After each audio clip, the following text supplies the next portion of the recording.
क्योंकि मेरे पापा, मेरे वालिद साहब, उनका और मेरे बीच में झगड़ा हो गया था। यहाँ तक कि ट्रेन में भी हमारा झगड़ा हुआ।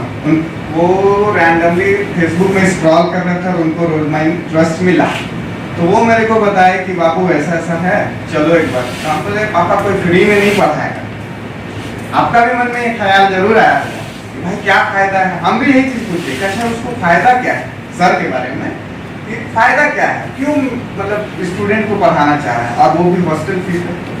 तो पापा बोले अगर कुछ होगा तो मेरा पैसा लगेगा, तुमको चलने में क्या दिक्कत है। हम बोले हम नहीं जाएंगे। जबरदस्ती में बाप बेटा का कहा सुनी में आ गए यहाँ पे। आने के बाद भी हम बोले नहीं, हमको मन नहीं भर रहा है।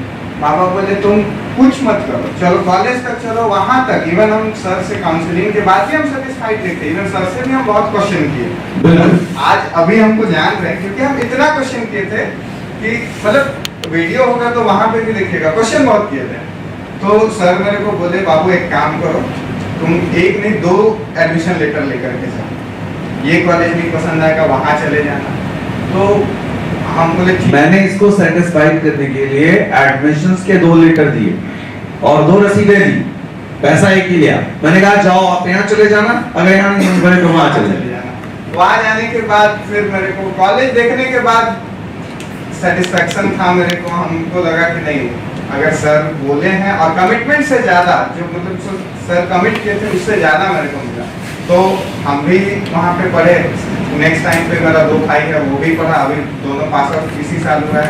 और अभी कहाँ नौकरी कर रहे हैं आप? अभी Holy Family Hospital, constantly Holy Family Hospital में। एक बार big give hand clapping please. मैं क्या कहना चाहता हूँ, ये मेन प्रोडक्ट है। ब्रांड एम्बेसडर कोई दूसरा नहीं है, ब्रांड एम्बेसडर है बच्चा जिसने पढ़ाई की, नौकरी की, लोगों के बीच आके बताया, बाकी सब कुछ गलत है, जो कुछ है ये सही है। मेरा जो छोटा भाई जो पास आउट हुआ अभी करेंटली वर्किंग है पारस एचसी हॉस्पिटल रांची में। वेरी गुड, एक बार और।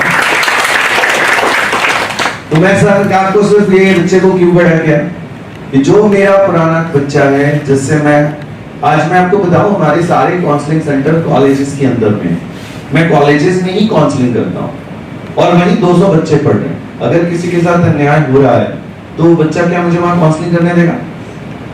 तो फिर आपको ये समझना है कि ये आप मेरे ब्रांड एम्बेसडर्स हैं। अगर आप यहां से निकलते हैं तो समाज को जाके बताइए कि ये प्रोग्राम